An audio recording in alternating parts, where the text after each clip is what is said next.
Hello everyone. In this video we will see three formulas: minimum, maximum and average.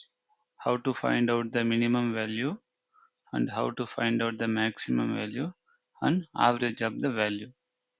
Let's try minimum formula. As usual, just put equal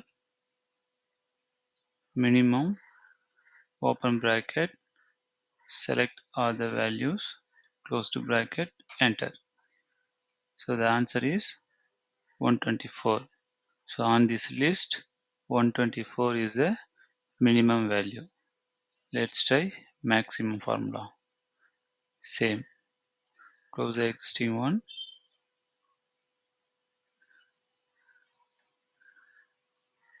Put equal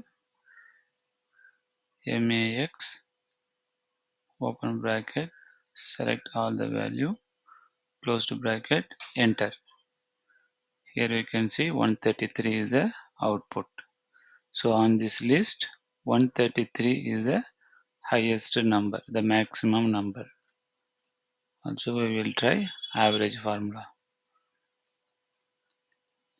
As usual, put equal average, open bracket, select all the values, close to bracket, enter. So average of the value is 128.5. So this is how we should use minimum, maximum and average formula in MS Excel. Thank you for watching, and if you need more videos like this, put it in the comment below. Thank you.